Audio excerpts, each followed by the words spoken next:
오늘은 전 세계 교회가 성령의 폭발적인 임재를 기념하는 성령 강림절이자 무기력했던 영국 사회를 뒤집었던 감리교회의 창시자 존 웨슬리 목사님의 회심 기념 주일입니다. 사실 우리 감리교인들한테는 정말 중요한 주일이 오늘이에요. 이 감리교회가 시작된 목사님, 웨슬리 목사님이 회심했던 날이 오늘이에요. 날짜도 딱 맞아요. 288년 전 5월 24일에 오늘이 5월 24일이잖아요. 웨슬리 목사님이 회심하셨거든요. 딱 오늘입니다. 굉장히 중요한 날이죠.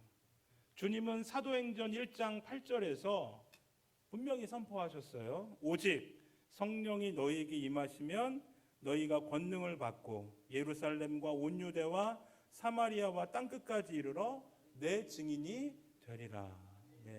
뭐가 임하시면?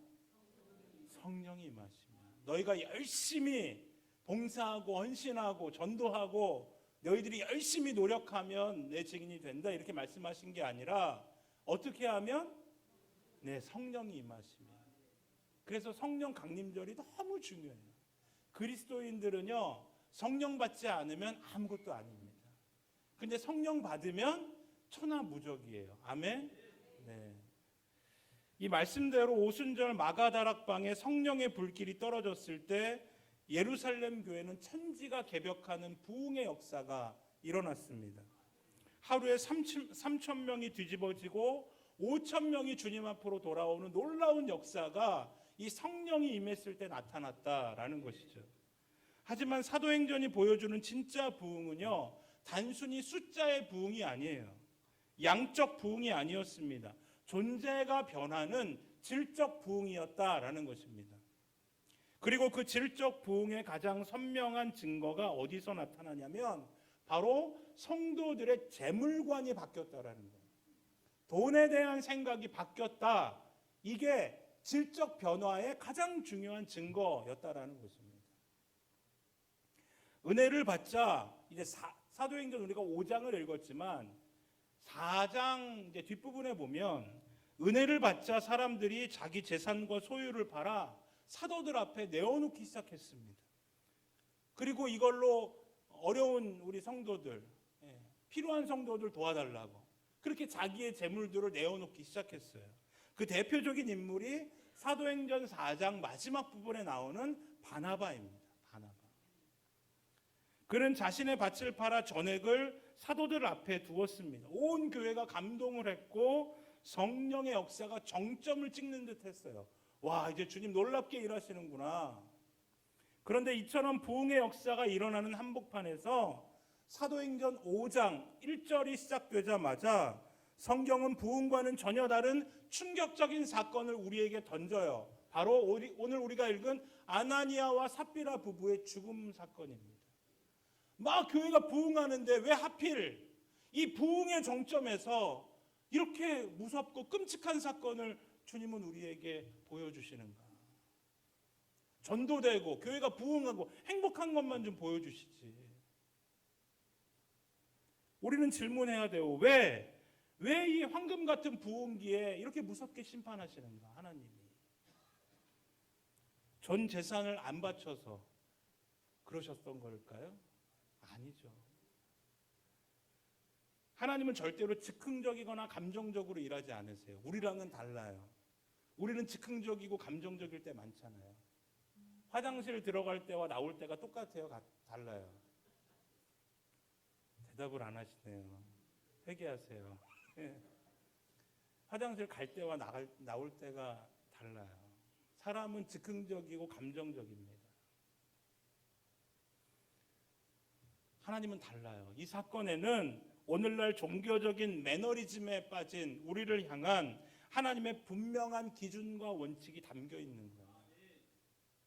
이 시간 말씀 안에 담긴 세 가지 영적 비밀을 함께 살펴볼 텐데요. 말씀을 나눌 때 성령께서 우리 안에 은혜의 담비를 흠뻑 부어주시길 주님의 이름으로 축원합니다. 첫째, 성령이 역사하는 곳에 마귀도 역사합니다. 우리 함께 읽어볼까요? 시작.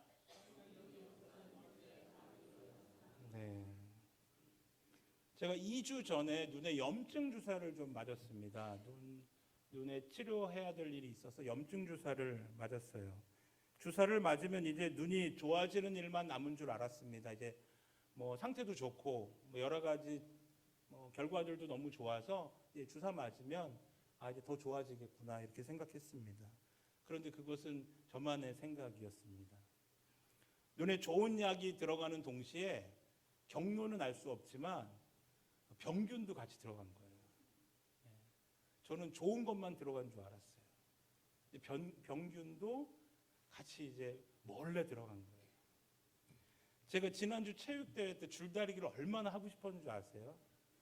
저희가 너무 아쉽게도 졌는데 제가 했으면 한 손가락으로도 이렇게 제가 이겼을 텐데 너무 아쉬웠습니다. 근데 못했던 이유가 눈이 너무 아파가지고 힘을 줬다가는 이게 눈이 이렇게 나올 것 같아가지고 제가 참여할 수가 없었어요. 다음 날 병원에 가서 치료를 받았고 또 지난주 중간에 너무 이렇게 아프니까 응급실도 밤에 가고 천안에서 신촌 세브란스에도 막 가고 그랬어요. 정신이 없었어요, 제가 그런 가운데 설교를 준비해야 되잖아요. 기도하면서 준비하면서 깨닫는 바가 있었습니다. 성령의 역사도 똑같구나. 성령이 역사하면 좋은 일만 일어나는 줄 알았는데 아니구나. 성령이 역사하는 곳에 마귀도 열심히 일하는구나. 제가 이 말씀을 이제 준비하면서 그런 마음이 들었습니다. 우리가 착각하는 게 하나 있습니다. 성령 충만하면 마귀는 얼씬도 못하겠지. 성령 충만하면 마귀는 얼씬도 못하겠지. 아니요. 안 그래요. 너무 아쉽지만. 예수님이 누구에게 시험 받으셨어요? 예수님한테도 덤비는 게 누구예요? 마귀예요. 마귀는 물불 안 가립니다. 목사라고 가만 놔두고 장로, 권사, 집사라고 가만 놔두지 않습니다. 오히려 성령 충만하고요. 열심을 내면 더더욱 달려듭니다. 성령이 강하게 역사하는 곳에 마귀도 불을 켜고 덤벼들어요. 마귀는 거룩하게 부흥하는 교회를 절대 눈 뜨고 그냥 바라보지 않습니다. 마귀는 그런 존재예요. 우리를 너무나도 미워하는 존재가 마귀입니다. 여러분들 잘 되는 꼴을 절대 두 눈 뜨고 보지 않습니다.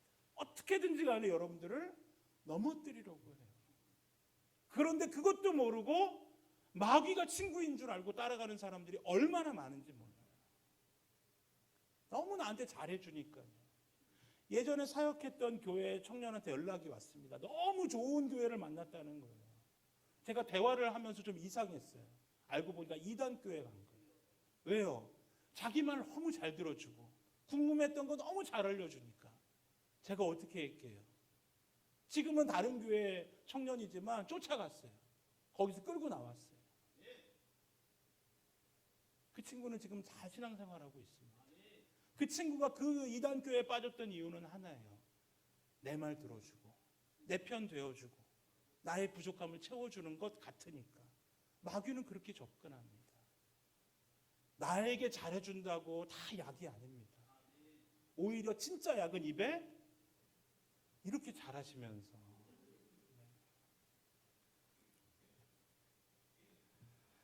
바나바의 거룩한 헌신을 보며 예루살렘 교회 전체가 감동에 젖어 있을 때 마귀는 교회를 무너뜨릴 가장 약한 고리를 물색했습니다. 마귀가 역사할 때 밤에 갑자기 어흥하고 나타나나요? 아니요. 사람을 찾습니다. 그리고 결국 교회 안에서 아나니아와 삽비라 부부를 찾아냈어요. 이 부부의 마음이 무엇으로 당시에 가득 차 있었을까? 바나바를 향한 질투와 시기의 마음으로 가득 차 있었습니다.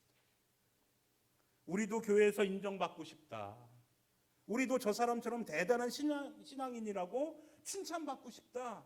이 마음으로 가득했습니다. 그래서 자발적으로 땅을 팔았어요. 누가 아나니아와 삽비라 부부한테 땅 팔라고 한 적 없어요. 밥 팔라고 한 적 없어요. 자기들이 판 거예요. 아무도 강요하지 않았습니다. 그런데 막상 그런 마음으로 땅을 팔고 보니까 그래서 수십억의 거액을 손에 쥐고 나니까 어떤 마음이 올라와요? 스멀스멀 욕심이 올라옵니다. 아까운 거예요. 은혜 받아서 감사함으로 바나바처럼 하나님 앞에 드린 게 아니거든요. 욕심의 마음이 올라옵니다. 너무 아까워요. 결국 그들은 땅값의 얼마를 숨겨놓고 나머지만 가져와 사도들 앞에 두면서 이것이 전부입니다 하고 속입니다. 영안이 열린 베드로가 아나니아를 향해 이렇게 책망하죠. 3절 말씀에 보면 아나니아야 어찌하여 사탄이 내 마음에 가득하여 내가 성령을 속이고 땅값 얼마를 감추었느냐. 여러분 여기서 베드로가 지적한 감추었느냐라는 단어에 주목을 해야 합니다. 이 단어는 헬라어 원어로 노스피조라고 해요. 노스피조. 이 단어는 그냥 물건을 슬쩍했다라는 뜻을 가지고 있는 것이 아니라 내 것이 아닌 하나님의 소유를 도둑질해서 횡령했다라는 뜻을 담고 있어요. 굉장히 영적인 단어입니다. 노스피조. 하나님의 것을 훔쳐서 횡령했다. 제가 이 단어를 연구하다가 깜짝 놀랐습니다. 구약 성경을 헬라어로 번역한 70인역이라는 성경이 있습니다. 구약 성경은 원래 무슨 언어로 쓰였죠? 한국어로 쓰였나요? 히브리어로 쓰였죠. 히브리어가 당시 언어였습니다. 근데 예수님 당시에는 헬라어가 공식 언어였어요. 이 히브리어를 헬라어로 번역한 책이 70인역이에요. 그런데 이 큰 구약 성경 엄청 방대하잖아요. 이 구약 성경 중에서 이 노스피조라는 단어가 몇 번 쓰였을까요? 여러분 생각에는 몇 번 쓰였을 것 같아요?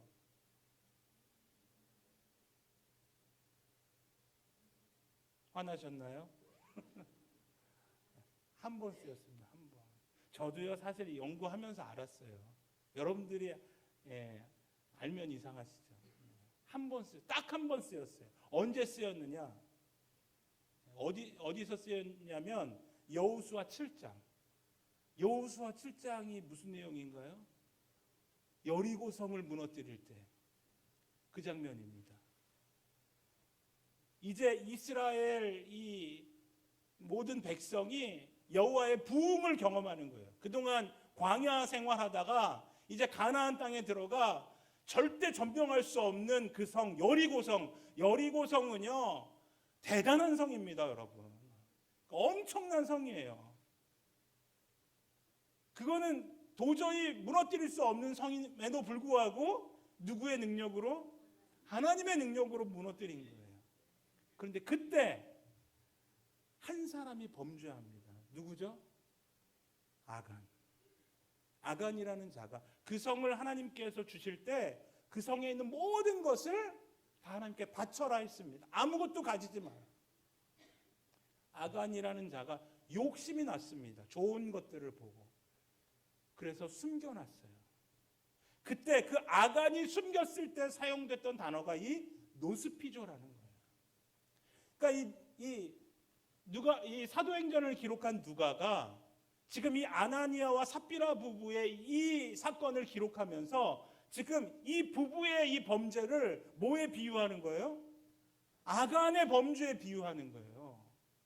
지금 이 출애굽의 부흥의 역사가 일어나는 그 당시에 이 아간의 범죄로 말미암아 아이성을 점령하러 갈 때 많은 사람이 죽었잖아요. 아이성은 아주 작은 성입니다. 여리고성에 비하면 정말 작은 성이에요. 손쉽게 취할 수 있는 성입니다. 근데 그 성 앞에서 수많은 이스라엘 백성이 죽었거든요. 근데 지금 하나님의 부흥이 초대교회에 임했습니다. 이제 부흥의 역사가 놀랍게 일어날 그 순간에 누구로 말미암아? 이 아나니아와 삽비라로 말미암아 그 놀라운 역사가 위협을 받는 거예요. 마치 아간의 범죄로 인한 것처럼. 이 노스피조의 이 범죄가 이 아나니아와 삽비라 부부에게 나타났던 것이죠.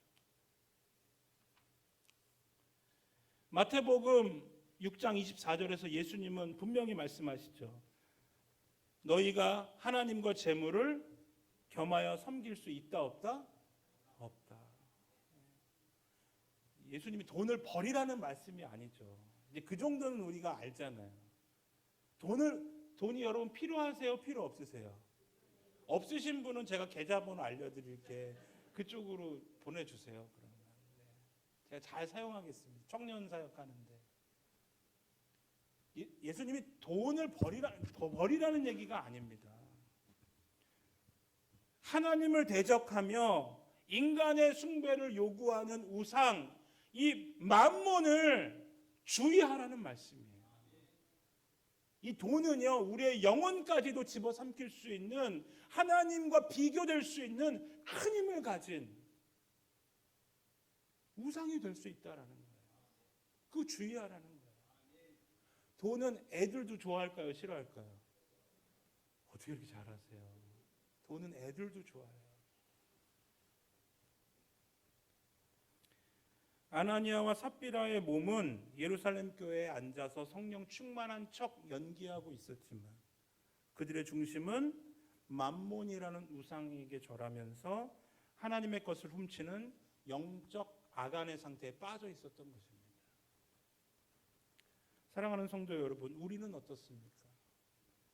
우리 역시 이 치열한 영적 전쟁터 위에 서 있습니다. 마귀가 우리라고 봐주지 않습니다.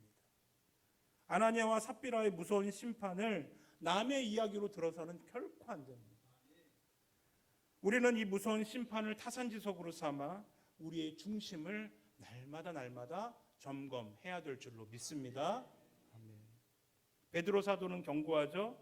근신하라 깨어라.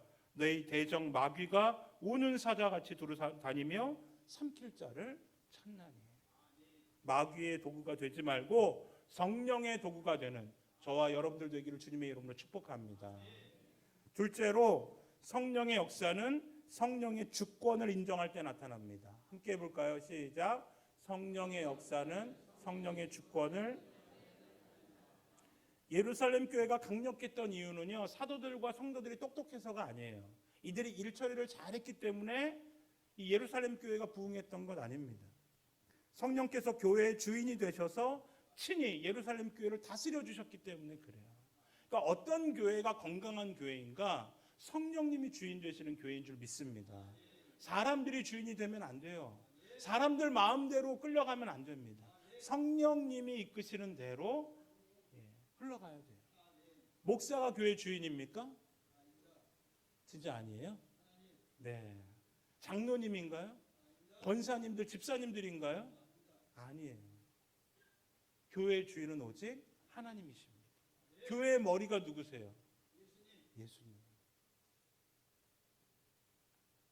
오늘 설교 다 했네요. 성령의 주권을 인정하는 것이 성령의 역사예요. 아나니아와 삽비라 부부가 지은 죄의 본질이 뭐예요? 성령의 주권을 인정하지 않은 거예요. 4절 말씀을 세번역 성경으로 제가 읽어드릴게요. 그 땅은 팔리기도 전에도 그대의 것이 아니었소. 또 팔린 뒤에도 그대 마음대로 할 수 있었던 것 아니었소. 그런데 어찌하여 이런 일을 할 마음을 먹었소? 그대는 사람을 속인 것이 아니라 하나님을 속인 것이요. 베드로는 그들이 돈을 적게 바쳐서 화를 내는 게 아니에요. 그들은 아마 일부를 가져왔지만 제가 볼 때는 가만히 생각해 봤는데 바나바가 교회에 드린 재정보다 훨씬 많은 금액을 가져왔을 것 같아요. 그러니까 일부만 드려도 우리가 바나바보다는 많이 드리는 거니까 이 정도면 될 거야 라고 아마 생각하지 않았을까 싶어요. 제 생각에는. 바나바보다 적은데 일부를 가져오진 않았을 거예요. 일부를 가져와도 충분히 다른 사람들보다 월등히 많은 액수를 가져왔기 때문에 속이려고 했을 겁니다. 밭을 팔지 않아도 그것은 누구의 소유였어요? 아나니아의 소유였습니다. 밭을 판 후에도 그 돈의 처분은 아나니아의 자유였어요. 아무도 그 돈을 바치라고 말하지 않았습니다. 하나님은 100%의 헌금을 강요하신 적이 없어요. 성경을 읽어보세요. 다 바쳐라 하신 적이 없어요. 예수님은 과부의 2 렙돈을 보시고 칭찬하셨던 분입니다. 문제는 이것입니다. 그들은 사도들과 하나님 앞에 가져와서 이것이 전부라고 속인 게 문제예요. 차라리 주님, 제가 땅을 팔았는데 절반은 아까워서 제 통장에 넣어두고 절반만 가져왔어요. 이렇게 솔직히 말했다면 하나님 책망하셨을까요? 아니요. 절반만이라도 가져온 이 부부를 향해 그래 잘했다 고맙다 이렇게 말하셨을 것 같아요. 속이지 않았으니까. 그런데 왜 일부를 전부라고 속였을까? 물질의 손해는 보기 싫고 바나바가 받았던 영적 권위와 교회 안에서의 명예와 칭찬은 받고 싶었기 때문에 그렇습니다. 내가 안전하게 챙길 경계선은 딱 그어놓고 여기까지 요만큼 이렇게 경계선은 딱 그어놓고 사람들 앞에서는 다 내려놓은 척 위선을 떨었던 것이죠. 내 선에서 적당히 속여 넘기면 하나님은 모르실 거야. 그렇게 생각한 거예요. 사람의 눈과 사도의 눈만 속이면 된다라고 그렇게 생각한 거예요. 너무나도 어리석은 거예요. 여러분, 마귀가 여러분들의 생각을 조종하기 시작하면, 마귀의 생각이 여러분의 생각 속에 들어가면 이렇게 어리석은 생각을 합니다. 하나님은 모르실 거야. 하나님이 모르긴 뭘 몰라요. 다 아시지. 머리털까지 세신 바 되시는 하나님. 오늘날 교회를 다니는 우리의 모습이 바로 이 아나니아의 모습과 닮아있지는 않습니까? 우리는 주일마다 찬양하며 내 인생의 주인은 주님이십니다. 내 생명 모두 다 주님께 드리리. 이렇게 고백하면서 찬양하지 않습니까? 하지만 내 삶의 실제 영역으로 들어가면 내가 손해보지 않을 아주 분명한 경계석을 딱 그어놓고 신앙생활하고 있어요. 다시 말해서 하나님 재정은 여기까지만 가능합니다. 하나님 직장생활은 전혀 관심 두지 마세요. 하나님 제 자존심만은 건지시면 안 됩니다.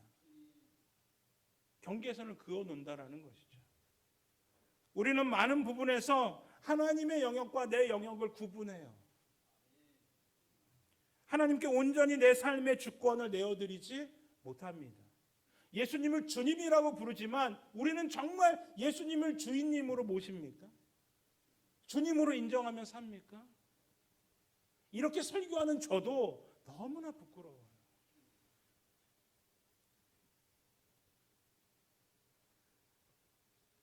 아이들이 어렸을 때 자주 하던 놀이가 있습니다. 이름하여 전적 의탁 놀이라는 놀이예요. 이름은 거창하죠. 전적 의탁 놀이. 제가 놀이도 참 성경적으로 놀았어요. 제가 아이들의 손을 잡으면 아이들은 눈을 감습니다. 그거를 매일 해달라고 그래가지고 제가 참 많이 힘들었습니다. 특히 밤에 많이 그랬는데 제가 아이들의 손을 잡으면 아이들이 눈을 감아요. 그럼 제가 아이들을 이끌입니다. 그럼 제가 일부러 구덩이에도 이렇게 웅덩이 같은 데도 가요. 그러면 아이들이 깜짝 놀랍니다. 그러면서도 뭐가 좋은지 그렇게 깔깔깔 웃어요. 더 위험한 곳으로 가재요. 그럼 제가 일부러 턱에도 이렇게 부딪힙니다. 그러면 또 놀라면서도 좋다고 막 광광 뛰어요. 아빠 조금만 더, 조금만 더. 그게 재밌는 거예요. 왜 재밌을까? 그들이 눈을 감고 그렇게 울퉁불퉁한 곳을 걸어가도 왜 안심하고 재밌을까요? 누구를 믿으니까? 저를 믿으면 안 되는데. 아빠를 믿는 거예요.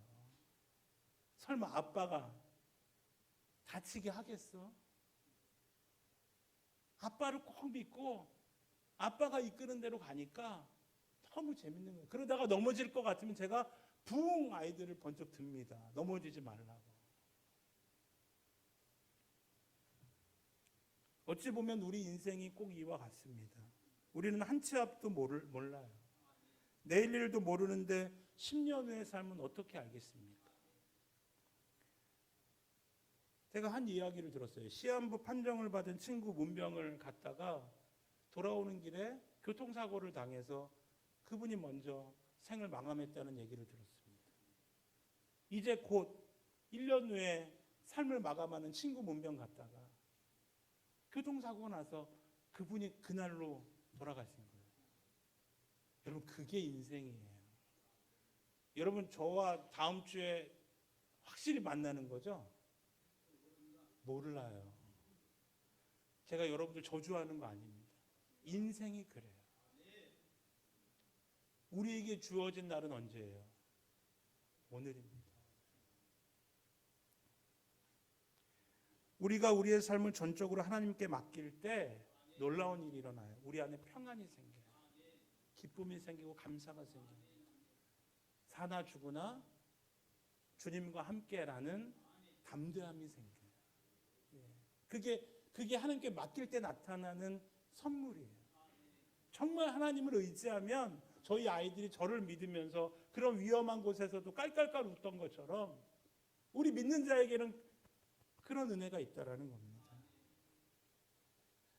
성령 충만은 성령님의 완벽한 주권을 인정하는 데서 시작됩니다.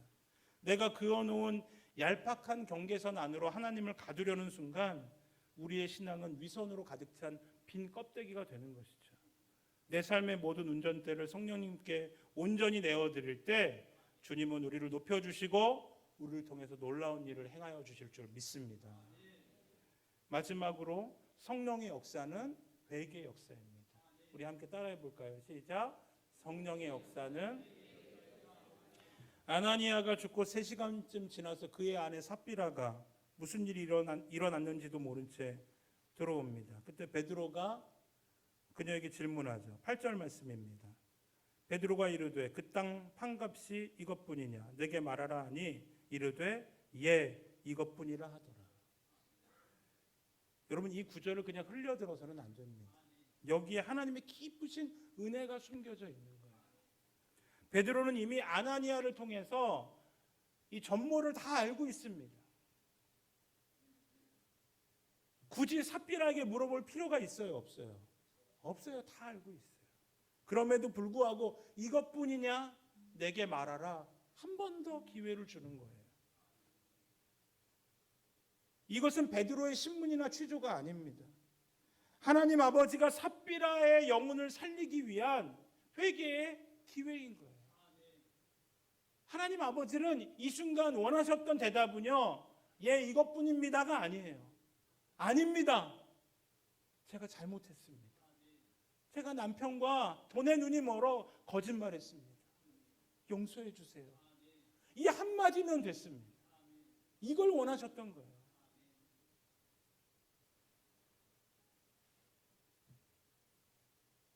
하지만 삽비라 어떻게 합니까? 눈 하나 깜짝 안 하고 예 이것뿐입니다. 거짓말하죠.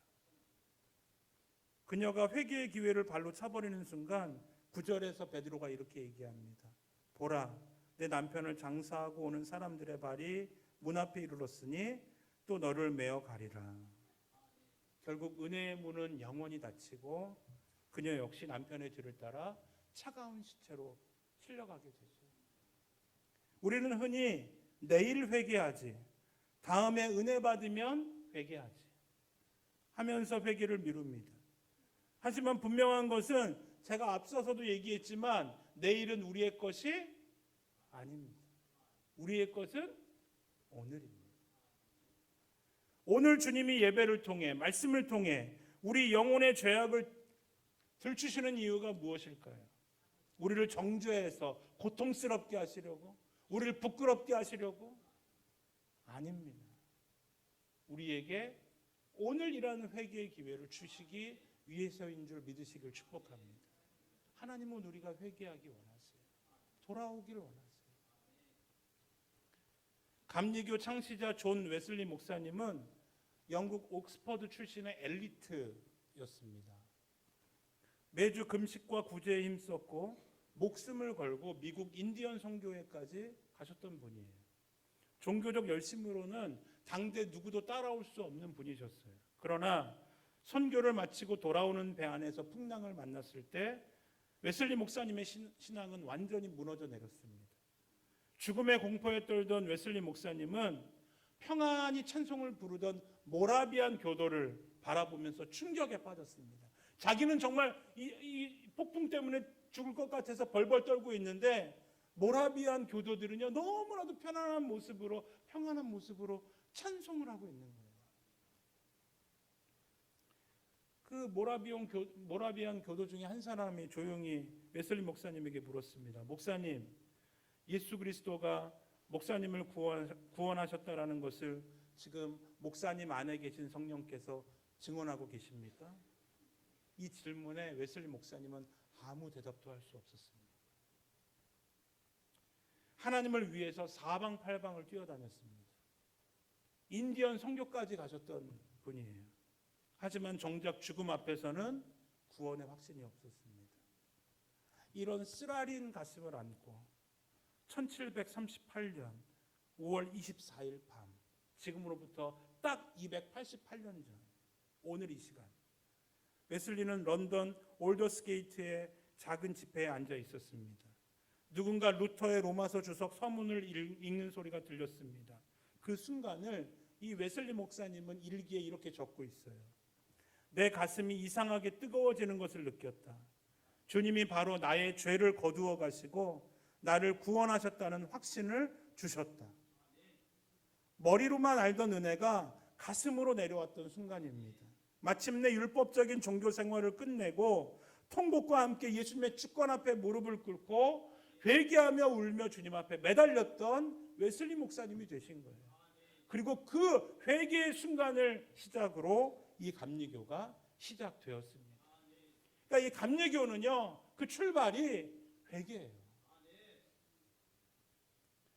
웨슬리에게 찾아오셨던 성령께서 오늘 우리에게도 찾아오십니다.